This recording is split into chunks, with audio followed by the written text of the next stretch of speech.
আজকের ভিডিওতে আমি পুরো ডেমন স্লেয়ার অ্যানিমের স্ট্রংগেস্ট ক্যারেক্টারদের র্যাঙ্ক করব from weakest to strongest. Number 1 এ যে ক্যারেক্টার আছে সে মুজান, এমনকি ইউরিচির থেকেও বেশি পাওয়ারফুল। যাই হোক, আমাদের এই লিস্টে ডেমন এবং হাসিরা সবাই থাকবে, এজন্যই ভিডিওটি আরো বেশি ইন্টারেস্টিং হতে চলেছে। Keep watching.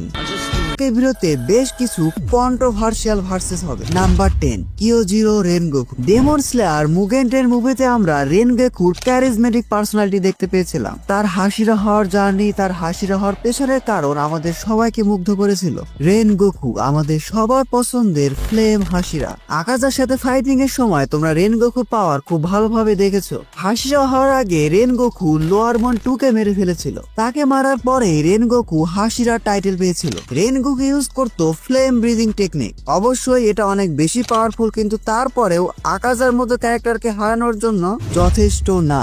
আকাজা ভার্সেস রেনগোকু ফাইটটা তোমরা যদি একটু ক্লিয়ারলি দেখো, প্রথম দিকে কিন্তু আকাজা রেনগোকুকে সিরিয়াসলি নিচ্ছিলই না, বাট রেনগোকুর পাওয়ার এবং অ্যাবিলিটি দেখে আকাজা একটু সিরিয়াস হতে শুরু করে। অবশ্যই রেনগোকু অনেক পাওয়ারফুল, বাট আকাজার মতো ডেমনকে হারানোর জন্য যথেষ্ট না। তারপরে কিন্তু রেনগোকু আকাজাকে সানরাইজ হওয়া পর্যন্ত আটকে রেখেছিল। একে তো আকাজার মতো এত পাওয়ারফুল ডেমন, তার সাথে আবার আমাদের নিউ জেনারেশনের ডেমন স্লেয়ারদের প্রোটেক্ট করার ছিল। Tanjiro, Zenitsu, Inosuke. At the end of the day Rengoku আমাদের সবার মনে একটা বড় জায়গা নিয়ে থাকবে। রেনগোকু কিন্তু চাইলে এখান থেকে নিজেকে বাঁচাতে পারত, তারপরেও সে উইকদের প্রোটেক্ট করেছে, যেমনটা তার মা বলেছিল। নাম্বার 9 গিও তোমিওকা, দা ওয়াটার হাসিরা। সবগুলো হাসিরার মধ্যে এই সবচেয়ে ইন্ট্রোভার্ট, অনেকটা আমার মতো। ডেমন স্লেয়ার অ্যানিমের একদম শুরু থেকেই আমরা গিওর পাওয়ার দেখেছি, ওয়াটার ব্রিদিং স্টাইল। শুরু থেকে আমরা বুঝেছিলাম গিও অনেক বেশি পাওয়ারফুল। আকাজা এবং মুজানের মতো ডেমনের সাথে ফাইট করেও সে সার্ভাইভ করেছিল। এই ওয়াটার হাসিরাকে আমার আরো একটা কারণে পছন্দ, গিউর ব্যাটেল আইকিউ প্রশংসা করার মতো। ডেমনদের সাথে শুধু সে তার পাওয়ার এবং অ্যাবিলিটি দিয়ে ফাইট করে না, সে ফাইট করে তার বুদ্ধি দিয়ে। গিউ তোমিওকা একদম শুরুর দিকে সেই ছিল আমার পছন্দের হাসিরা। পরবর্তীতে সেই জায়গাটা রেনগোকু দখল করে নেয় এবং মাঙ্গা পড়ার পর সেই জায়গাটা গিওমে হিমেজেমা নিয়ে যায়। গিওমে দা স্ট্রংগেস্ট হাসিরা। যাই হোক, আমরা গিওকে নিয়ে কথা বলছিলাম। অ্যানিমেতে তোমরা সবাই দেখেছো গিও ঠিক কিভাবে লোয়ার মুন 5 কে হারিয়েছিল, একদম এফোর্টলেস। এমনকি ইনফিনিটি ক্যাসেল আরকে গিও তার হাসিরা মার্ক আনলক করে ফেলে। হাসিরা মার্ক এর মানে হলো ডেমন স্লেয়ার মার্ক, যেটা একজন ডেমন স্লেয়ারের পাওয়ার এবং অ্যাবিলিটিকে কয়েক গুণে বাড়িয়ে দেয়, but with a cost of life. এবং তার ওয়াটার ব্রিদিং ফর্ম ডেড কাম, ওয়াটার ব্রিদিং স্টাইলের 11th ফর্ম, এটা কিন্তু গিও নিজে ইনভেন্ট করেছিল। কিছুদিন পরেই তোমরা গিও এবং তানজিরো ভার্সেস আকাজার ফাইট দেখতে পাবে। সেখানে তোমরা আরো ভালোভাবে বুঝতে পারবে গিও আসলে কতটা পাওয়ারফুল। এর পরবর্তীতে গিওর থেকে যে স্ট্রংগেস্ট ক্যারেক্টার আছে সেটা হলো নাম্বার 8 সানেমি শিনেজুগাওয়া, দা উইন্ড হাসিরা। সানেমি ফাইট করেছিল আপার মুন 1 কোকুশিবো এবং ডেমন কিং মুজানের সাথে। খুবই ডেডলি ফাইট। এদের সাথে ফাইট করেও সানেমি সার্ভাইভ করেছিল। কেন? সে একজন হিউম্যান হলেও ডেমনের থেকেও ব্রুটাল। ইনফিনিটি ক্যাসেলারকে সানেমিও তার ডেমন স্লেয়ার মার্কে আনলক করে ফেলে। সানেমি ইউজ করে উইন্ড ব্রিদিং স্টাইল। সানেমির কাছে huge speed, durability, super human physical strength এবং অনেক ডিস্ট্রাকটিভ পাওয়ার আছে। আপার মুন 1 কোকুশিবো ঠিক কতটা পাওয়ারফুল ছিল তা তোমরা সবাই জানো। সানেমি একাই তার সাথে অনেকক্ষণ ধরে ফাইট করেছিল।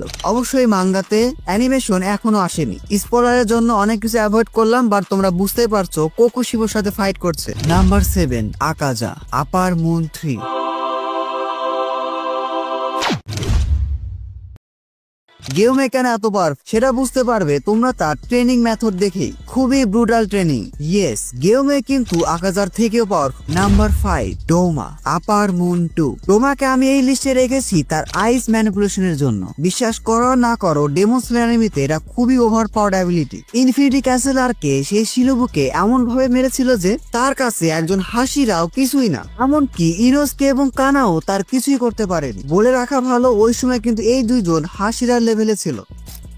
Shinobu is Shinobu. শিনোবুই কিন্তু এই পাওয়ারফুল ডেমনকে মেরেছিল। কিভাবে মেরেছিল, কেন মেরেছিল, সামনে যে মুভি আছে সেখানে আমরা হয়তো এদেরও ফাইটটা দেখতে পাবো, তাই স্পয়লার দিলাম না। বিশ্বাস করো, স্পয়লার দিলে পুরো অ্যানিমেশন দেখার মজাটাই নষ্ট হয়ে যাবে। আমি চাই না সেই মজাটা নষ্ট হয়ে যাক। সব শেষে এটা বলাই যায় আমাদের স্ট্রংগেস্ট হাসিরা গেমের থেকেও ডোমা বেশি powerful. Number 4 upper moon 1 Kokushibo. পুরো ডেমন স্লেয়ার অ্যানিমের one of the most strongest character. কেন?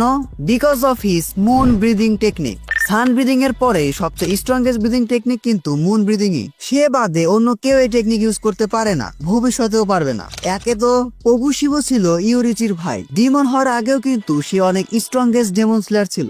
একে তো ইয়োরিচির পরেই সে ছিল স্ট্রংগেস্ট ডেমন স্লেয়ার। ডিমন হওয়ার পর স্বাভাবিকভাবে সে আরো বেশি পাওয়ারফুল হয়ে যায়। মুন ব্রিদিং এবং ব্লাড ডিমন আর এই দুইটার কম্বিনেশনে কোকুশিবো একেবারে আনস্টপেবল। কোকুশিবোর কাছে কিন্তু মুজানের সবচেয়ে বেশি ব্লাড আছে। সেই একমাত্র ডিমন যে কিনা ডিরেক্টলি মুজানের কন্ট্রোলে না, নিজের ইচ্ছা মতো চলে। কোকুশিবো কিন্তু ডোমা এবং আকাজার থেকেও বেশি পাওয়ারফুল। নাম্বার 3 যে আছে সে কোকুশিবোর থেকেও পাওয়ারফুল। ইয়েস, আমাদের ডেমন কিং মুজান কিবুৎসুজি। আমার মনে হয় না এটার ব্যাখ্যা দেওয়া লাগবে কেন আমি তাকে নাম্বার 3 রাখছি।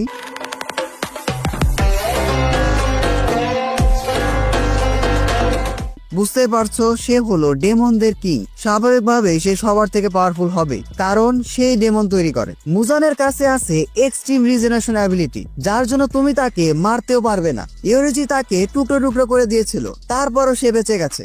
মুজান হতো পুরো ডেমন স্লেয়ার অ্যানিমের সবচেয়ে স্ট্রংগেস্ট ক্যারেক্টার, যদি সে তার গোলকে ফুলফিল করতে পারত, অর্থাৎ সানলাইটকে কনকোয়ার করতে পারত।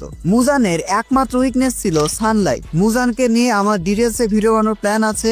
এই ভিডিওতে যদি ভালো রেসপন্স পায় তাহলে মুজানকে নিয়ে আরো ভিডিও আসবে। মুজান আসলে এত বেশি পাওয়ারফুল যে সবগুলো আপার বোরা যদি তার সাথে ফাইট করে মুজান জিতে যাবে। কোকুশিবো হয়তো তাকে একটু টক্কর দিতে পারবে, বাট হারাতে পারবে না। নাম্বার 2 ইয়োরিচি সুকুগিনি। ইয়োরিচি একমাত্র ক্যারেক্টার যে কিনা মুজানকে প্রায় মেরেই ফেলেছিল। মুজানের জন্য সবচেয়ে বড় থ্রেট ছিল ইয়োরিচি। তার ভয়ে কিন্তু মুজান অনেকদিন পালিয়েছিল। আমাদের এই স্ট্রংগেস্ট ক্যারেক্টার ইউজ করে স্ট্রংগেস্ট ব্রিদিং স্টাইল, সান ব্রিদিং স্টাইল। শুধু তাই নয়, সেই কিন্তু সর্বপ্রথম ব্রিদিং স্টাইলকে আবিষ্কার করেছিল। তার আগে কিন্তু ডেমন স্লেয়ারে ব্রিদিং স্টাইল কনসেপ্টটাই ছিল না। কোনো ডেমন স্লেয়ারই ব্রিদিং স্টাইল ইউজ করতো না। মুজান যাকে দেখে সবাই পালিয়ে বেড়াতো, সেই মুজান ইয়োরিচিকে দেখে পালাতো। But at the end of the day Yoriichi একজন সাধারণ মানুষ। হ্যাঁ, তার সানলাইটে উইকনেস নাই, বাট তার বড় উইকনেস হলো সে একজন মানুষ। ইয়োরিচি এত পাওয়ারফুল হলেও ভবিষ্যতে একজন সাধারণ মানুষের মতো তাকে মরতেই হতো। আর এর জন্যই আমাদের এই লিস্টে সবচেয়ে পাওয়ারফুল ক্যারেক্টার হলো ডেমন কিং তানজিরো। আমি জানি এখানে আমার স্পয়লার অ্যালার্ট দেওয়ার কথা ছিল, বাট এটা কম বেশি সবাই জানে, তারপরে আমি বিস্তারিত বলছি না। তানজিরো এই ফর্মে মুজান এবং ইয়োরিচির থেকেও পাওয়ারফুল। এই সময় তানজিরোর কাছে পুরো ডেমন স্লেয়ার অ্যানিমের যতগুলি পাওয়ার আছে সবই ছিল। Hashira mark, red blade, transparent world, selfless state, blood demon art, sun breathing, সবকিছু। স্বাভাবিকভাবে এটাই তানজিরো সবচেয়ে স্ট্রংগেস্ট ফর্ম। এই ফর্ম নিয়ে অনেক কিছু বলার আছে। আমার প্ল্যান আছে খুবই দ্রুত একটা ডেডিকেটেড ভিডিও বানানোর। এজন্যই আজকে ভিডিওটি এ পর্যন্ত। ভিডিওটি ভালো লাগলে ভিডিওটিতে এখন একটি লাইক দিয়ে চ্যানেলটি সাবস্ক্রাইব করে ফেলো। Don't subscribe if you are not an anime fan. এছাড়াও ডেমন স্লেয়ার অ্যানিমে নিয়ে যদি তোমাদের কোনো রেকমেন্ডেশন থাকে যে ভাই এই টপিক নিয়ে ভিডিও বানান, সেটাও জানাতে পারো। See you in next video.